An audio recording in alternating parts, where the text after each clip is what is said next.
കണ്ട ഇത്ര പച്ചയായി ജിന്നിനോട് പ്രാർത്ഥിക്കാം എന്ന് വാദിച്ചു, അത് ശിർക്കല്ലെന്ന് പറഞ്ഞു, അത് ഹറാമാണെന്ന് പറഞ്ഞു എന്ന് KNM-ന്റെ മുൻ പ്രസിഡന്റ് TP അബ്ദുള്ള കോയ മദനി സത്യധാര ദൈവാലികയിലും അതേപോലെ സമ്മേളന സുവനീറിലും എഴുതിവിടുന്നു. ഇതിലെഴുതി സെക്രട്ടറിമാരിൽ ഒരാള് പ്രൊഫസർ അബ്ദു, ഇതിൽ പറഞ്ഞത് TP അബ്ദുള്ള കോയ മദനി. എന്നിട്ടാണ് പറയണത് ഇത് അന്യ പറഞ്ഞ വിഷയമില്ല, തൗബ ചെയ്യാൻ പറ്റൂല എന്നാണോ പറയണത്? തൗബ ഒരാൾ ചെയ്താൽ മതിയോ? അപ്പൊ ഇതിനൊക്കെ എന്താ ചെയ്യാ? ഇതിലെല്ലാവർക്കും കൂടി ഒരാൾ തൗബ ചെയ്തോ? എന്നാ പിന്നെ ഇനി ആരോപണം ഉന്നയിക്കാൻ പാടില്ല. അപ്പൊ യഥാർത്ഥത്തിൽ അന്ന് എന്താണോ മടവൂർ വിഭാഗം പറഞ്ഞത് അതങ്ങനെ തന്നെ ഇപ്പൊ ഇവ എടുത്തു പറയുന്നു. അതല്ലെങ്കിൽ അല്ലെങ്കിൽ ഒറ്റ കാര്യം ഹാരിസ് മറുപടി പറഞ്ഞില്ല, അങ്ങോട്ട് ചോദിക്കാൻ പറ്റില്ലല്ലോ. പക്ഷെ നിങ്ങൾ പോയിട്ട് ആലോചിക്കാം, 2007 മുതൽ 12 വരെ മടവൂർ വിഭാഗം ഈ വിഷയത്തിൽ പറഞ്ഞതും ഇപ്പോൾ നിങ്ങളൊക്കെ പറയുന്നത് തമ്മിൽ എന്താ വ്യത്യാസമുള്ളത്? 2007 മുതൽ 12 വരെ മടവൂർ വിഭാഗം ഇവിഷയമായി പറഞ്ഞതും ഇപ്പൊ നിങ്ങൾ പറഞ്ഞതും തമ്മിൽ എന്ത് വ്യത്യാസമുണ്ട്? ഒരു വ്യത്യാസവും ഇല്ലെങ്കിൽ അതിനർത്ഥം എന്താ? മടവൂർ വിഭാഗത്തിന് നിങ്ങളെക്കാൾ 5 കൊല്ലം മുമ്പ് തൗഹീദ് മനസ്സിലായി എന്നല്ലേ അർത്ഥം. അതിനെ പോലെ ബഹുമാനിക്കല്ലേ വേണ്ടത്.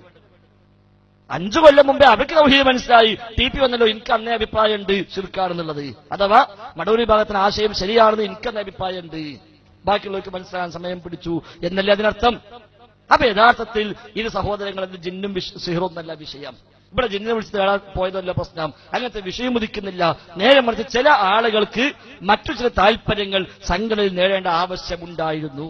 അതിന് ഇതൊരു മറയാക്കിയെടുത്തു എന്ന് മാത്രം. കാരണം പെട്ടെന്ന് ഒരാൾ കേൾക്കുമ്പോ ആ ജിന്നോട് തേടാമെന്നോ എന്നാൽ നമുക്കൊന്നും ആലോചിക്കാനില്ല എന്ന് പറഞ്ഞുകൊള്ളും. ആ ആളുകളുടെ തൗഹീദിനോടുള്ള സ്നേഹത്തെ ചൂഷണം ചെയ്തുകൊണ്ടാണ് ഈ പണിയെടുത്തത്. അതുകൊണ്ട് ഇനി ഹാരിസ് പറയണമെന്നില്ല, അടുത്ത ചോദിച്ചോട്ടെ. പക്ഷേ ഒറ്റക്കാര്യം, അള്ളാഹിന് മുമ്പ് ചെല്ലാനുണ്ട് നിങ്ങൾ മറക്കണ്ട.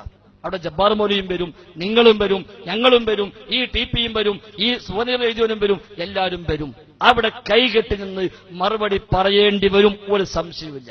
തൗഹീദിന് വേണ്ടി പരിശ്രമിക്കുന്ന, ശിർക്കിനെതിരെ പോരാടുന്ന, റബ്ബിനോട് തേടാവുന്ന സ്ഥാപിക്കുന്ന മുവഹിദുകളെ ശുദ്ധ കളവെഴുതി വിട്ടുണ്ടെങ്കിൽ തിരക്കിടില്ല.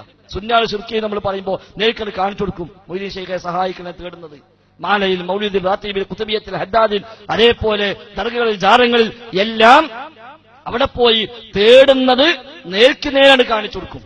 എന്നതുപോലെ ഒരു അര വരി പോലും എവിടെങ്കിലും തേടാമെന്നോ പ്രാർത്ഥിക്കാമെന്നോ പ്രാർത്ഥിച്ച ശിർക്കല്ലെന്നോ എഴുതിയ ഒരു പരാമർശം പോലും കാണിക്കാൻ കഴിയാതെയാണ് ഈ ശുദ്ധ കളവ് 4 കൊല്ലത്തോളമായി നാട് നീളെ പ്രചരിപ്പിക്കുന്നത്. നിങ്ങൾ മനസ്സാക്ഷി കുത്തില്ലെങ്കിൽ ഇനിയും പ്രചരിപ്പിച്ചോളൂ. ഞങ്ങളെ സംബന്ധിച്ച് അതൊക്കെ ഇൻഷാ അല്ലാഹ് പരലോകത്തെ പ്രതിഫലമായി തിരിച്ചു കിട്ടുമെന്ന സമാധാനിക്കുള്ളൂ. നിങ്ങൾ ചെയ്ത അമലുകൾ തീർച്ചയായും ഞങ്ങൾ റബ്ബിന്റെ മുമ്പിൽ കണക്ക് പറഞ്ഞ് ഇതിനു പകരം വാങ്ങും, ഒരു സംശയവും വേണ്ട.